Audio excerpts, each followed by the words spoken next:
no water, no life. No blue, no green. That's a quote from the legendary oceanographer Sylvia Earle. And honestly, it hits the nail right on the head for what we're looking at today. We're not just talking about beautiful beaches or a place to go swimming. We're talking about the literal life support system for every single living thing on this planet. Welcome to The Explainer. Today, we're unpacking a massive, cross-generational mission to protect that life support system. We're going to walk through 5 distinct but totally interconnected ways that leading conservationists are actually turning the tide for our ocean right now. And we're framing this whole thing around a seriously unique partnership between 2 extraordinary people from totally different eras. Now, what's really interesting here is the contrast between these 2 trailblazers. First up, you've got Sylvia Earle, affectionately known in the science world as her deepness.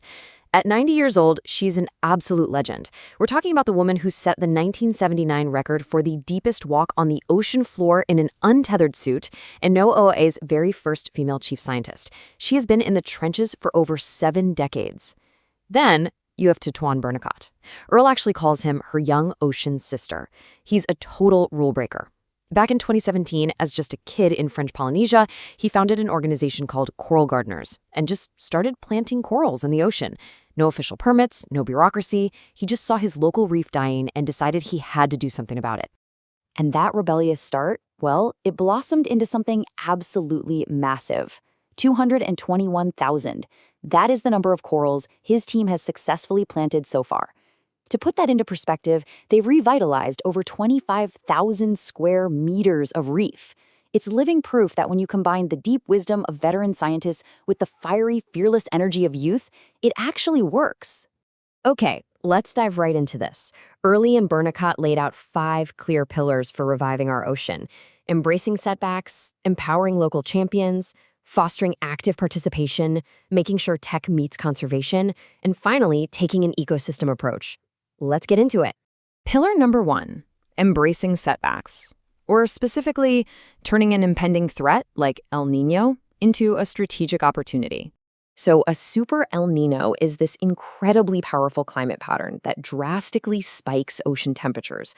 Obviously, that puts massive extreme stress on coral reefs. It's the exact kind of thing that makes conservationists wake up in a cold sweat.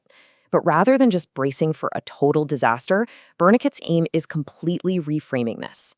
They are actually using this warming event as a giant real-world laboratory to test heat-tolerant, climate-resilient corals. They aren't just sitting around waiting for the water to cool down. They're intentionally using today's harsh realities to breed tougher reefs for tomorrow. They are literally getting ahead of climate change instead of just reacting to it. Moving on to pillar number 2, local champions.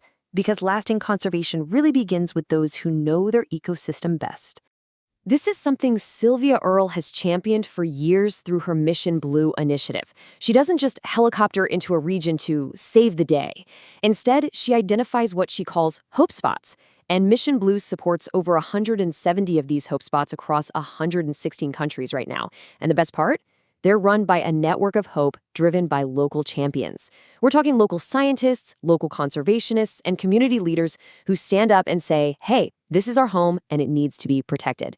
And we're seeing coral gardeners apply this exact same localized ethos as they expand globally. Instead of just flying a French Polynesian team over to places like Fiji and Thailand, they're actively partnering with the locals. They're hiring community members and training them to manage the nurseries and outplant the corals themselves. The power and the knowledge stays exactly where it belongs, right in the hands of the local community. That local empowerment feeds perfectly into our 3rd pillar, active participation. It's all about making it normal to care. The timeline of this whole project perfectly captures just how crazy and amazing this journey can be. Remember how I mentioned Bernicot started out in 2017 without any permits? Well, he fully expected to go to jail. He literally said, "Put me in jail, I don't care, I'm just a kid trying to save what I love." Then, fast forward to 2024, he gets this unexpected call from the French Polynesian president. But instead of arresting him, the president actually thanks him for breaking the rules. The government officially legalized coral gardening as a recognized profession, complete with a diploma and a training academy. Incredible, right? And looking ahead to 2030, they're aiming to deploy DIY coral kits globally, so absolutely anyone can jump in and participate. This ties right into Bernicot's ultimate vision. He says the next 9 years, people will participate.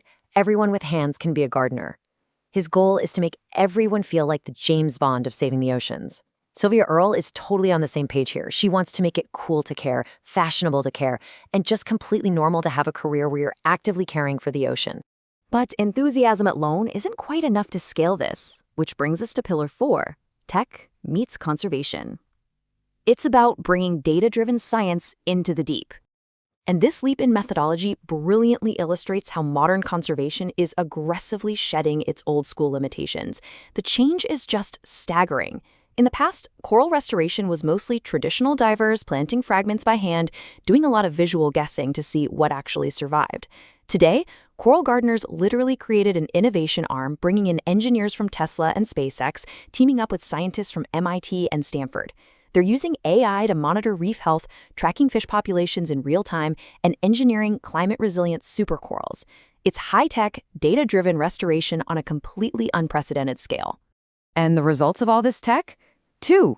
In just 13 months, barely over a year, after planting tens of thousands of these high-tech, heat-resistant supercorals in Maria, the local fish population multiplied by a factor of 2.